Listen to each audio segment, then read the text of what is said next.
So today I'm excited to talk about some science fiction fantasy that I've been really enjoying recently, some new recommendations and some new personal favorites, which is perfect because I'm just about to film all of my best of the year so far content and I kind of needed some more favorites for that video. So this is kind of a mini preview because honestly quite a few of these books is probably going to show up over there, but if you want to hear all my thoughts, if you want to get some more books to put on your TBR, because of course we never have enough, let's get started. First up, let's start with The Madness Season by C.S. Friedman. This is a book I recently talked about, and I did a thing that I shouldn't do that I actually do quite often on my channel where I record videos out of order. So I was reading the book and really enjoying it, and it gave me the inspiration to finally finish a video I've been working on for quite a while, and that is sharing my top 10 favorite underrated books. And actually at the time of filming this, that video hasn't been released, so I don't know how it's performing. I hope it's doing well. And so my intention was to put out a review for this book and then proceed to have that underhyped video come afterwards. However, due to timing, this video got delayed in filming, and so that video is coming out tomorrow, just to give you an idea how wacky my schedule is. So I meant to talk about the actual review before giving the recommendation, as I often do when I talk about books I've already reviewed on my channel before. So that book kind of came out of nowhere in the video, and hopefully you didn't mind, but I want to come back around to it once more, not to be repetitive, but hopefully to add more information. As I mentioned in that video, it is set in a future of Earth where humanity has been conquered, and already this has happened by this reptilian alien entity. And so I love the story that it's not about this alien invasion, but what happens afterwards, and particularly it follows one character who is the protagonist of the story and is also a vampire. However, this is not leaning as much into the horror side and more using it as a mechanical way to have a character who is immortal, and with that immortality means that they have the long history or memory of hope for the people of Earth that have long otherwise forgotten what it is like to be free and to live not underneath the overlords of these reptilian beasts. Needless to say, as I saw in my gushing recommendation video, I love this one. I thought it was just the perfect balance of clearly being a science fiction story, but dabbling into some of the things I love about horror. And while I often say I don't love traditional vampire fiction, I'm finding more and more books like this, and arguably this book is older, but books that kind of take the tropes or idea of vampirism and use it to tell a story in a way that feels very unexpected to me. And so I recommend this one regardless of whether or not you like vampires. I do recommend this one to science fiction readers, but I also think it's going to appeal to a wider audience, largely because it is very character focused, and really you have these morally gray characters at the center of the story trying to survive, trying to deal with the hand that they are given. And right at the start you have this one character who is being targeted and sent away from Earth, and I'm just a sucker for any of those stories where someone is captured. It just ticks all of my boxes. I will say that this was just a really enjoyable read. It was engrossing, it was intriguing, it felt very much psychological in a lot of places where you're really getting inside the mind of this individual, and it has a grimmer look at the future. It certainly is not a happy setup, and the story progresses in that direction in terms of tone. I'm just in that mood right now, so it worked really well for me, but just know that going in, that given the setup, it's not a great start for humanity at the beginning where the story starts out, and it goes from there. That's all I'll say. And speaking of fantastic but grim science fiction, I now want to talk about Aurora by Stanley Robinson, and this is one I did as a buddy read very loosely with Thomas from SFF 180 and Whitney from The Secret Sauce of Storycraft, and so they may have already done coverage by the time you're watching this, but I'm going to give my perspective on this. If you don't know or aren't aware, this is a story that is set on a generational ship, and specifically following those that are born onto it, so not the people who chose to embark in the first place, but rather the descendants that are now in that position. And so a lot of the story deals with the aftermath of the choices that are made by their ancestors, and a lot of the challenge where they're forced to abide by certain rules in terms of when they're having children and so forth, and everything is very much restricted in order to keep a balance on the ship. And so naturally there is a lot of resistance and questioning about it. The whole story is told from the perspective, or focused on at least, this one individual girl, Freya, who is a girl at the start of the story and then proceeds to get older, and we see her throughout her life as again the story progresses. Certainly there are events along the way, there's a lot going on, a lot of moving pieces. And you see her as someone who, again, is a child when you see her at first, so she does come in with this innocence and naivety, and then as she begins to see the world. We see the world through her, and more so the world surrounding her. There is some shifts within the story that I didn't particularly love quite as much as other people in my buddy read. Particularly, again, the story starts out with this coming of age narrative of this young girl, and I found it to be a very easy way to connect with the story because I like having a character to latch onto. Later in the story, there were some narrative choices where the story is told in more of a surrounding perspective, where we're not necessarily getting that really close connection to our protagonist. And so I did find that shift a little bit hard because I wasn't as emotionally invested in that part once we are just having the events told to us. There's a lot of writing and sentences where it is this happened and then this happened and then this happened to this character. And I personally don't love when stories are told that way because I don't want a list of factual events of history. I want to experience it through the eyes of someone that I can relate to, or at least imagine putting myself in their shoes. That being said, I end up really enjoying the ending, which was not the case with everyone in the buddy read. I thought it fit the story very well. This is a darker take on a generational ship future. Again, it is not all butterflies and roses, and so the messaging of the author worked for me, and it's an ending that again fits my preferences for endings, which again I always want to be cautious not to say too much in this video here. If you watch lots of videos, you can kind of figure out what I mean in various ways, but I liked it. Definitely one of my favorites by this author, and again, definitely likely to show up again in at least 1 or 2 videos this year. Next up, we have Rose House by Arkady Martine. This is the same author who wrote Memory Called Empire, a very popular modern science fiction book that came out a few years ago that was heavy in terms of the political science fiction elements to it.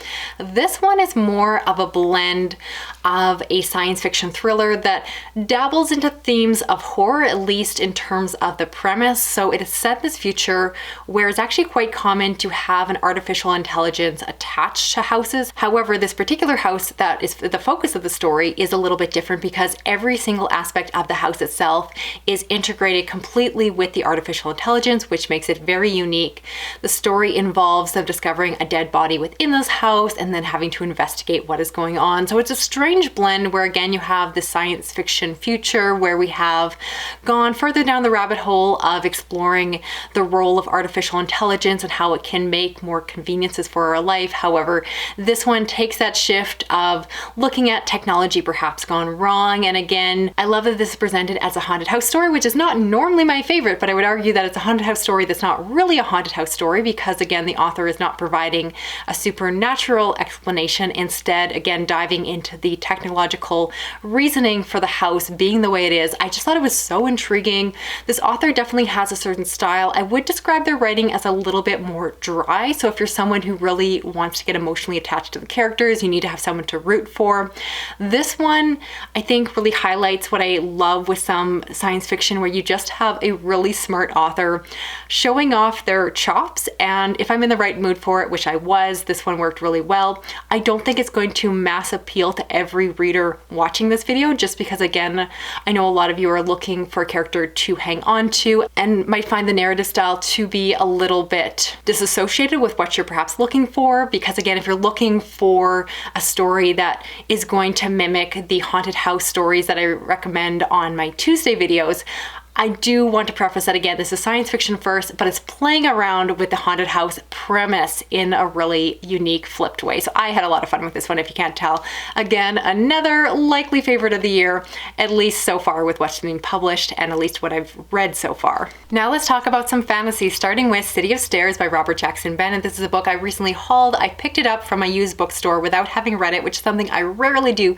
Usually I try to control myself and hold off buying a book until I've actually read it, but I had a really good feeling about this one and I'm so happy when I'm right. So this is a piece of fantasy, specifically what I'm going to describe as urban fantasy or metropolitan fantasy. So not that it's set in our world, but it is focused very much around the city, as the title would suggest, in the secondary world. So in this story, it is set in a city where previously they had the power of the gods. However, their protectors have been killed off and the magic of this world has gone away and it's become very taboo. We follow an individual, this diplomat, who gets pulled into a larger epic story when there is a murder that takes place. And again, I don't want to give away more of the plot, more so set your expectations.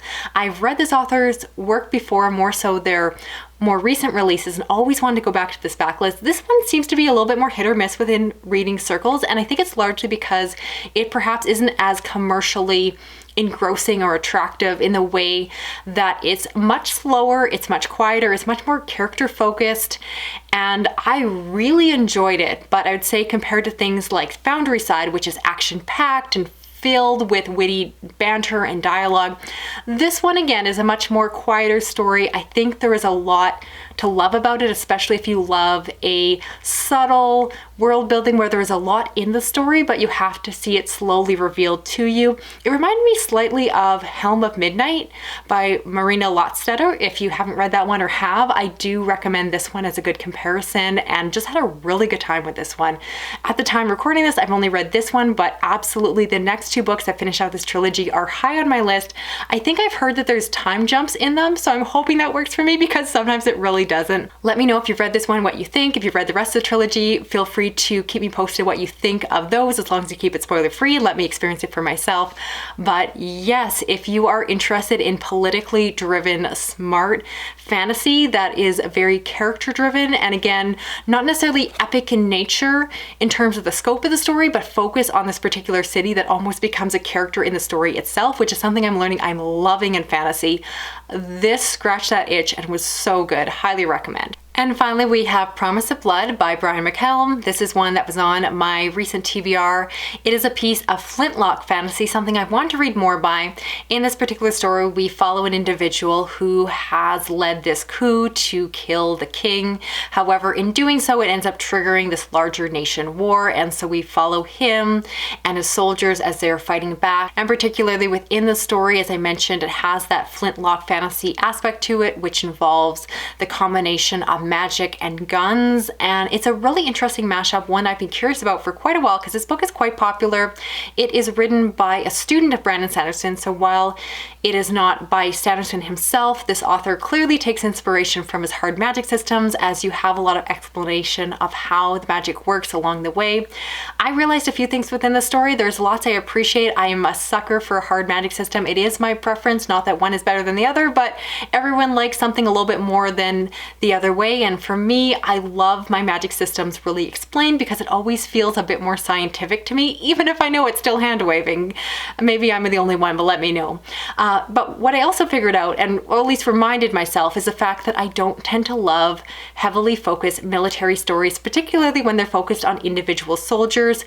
I've mentioned before that there are stories where there are fleets of soldiers going out, and I almost enjoy more having individuals that are sitting around a table and discussing the larger maneuvering of mass fleets. And looking at the higher level military strategy aspect is actually something I find quite fascinating. However, when it comes down to the soldier experience, the individual in the battlefield, I think it's an important story to tell, but it's not one that I'm really drawn to.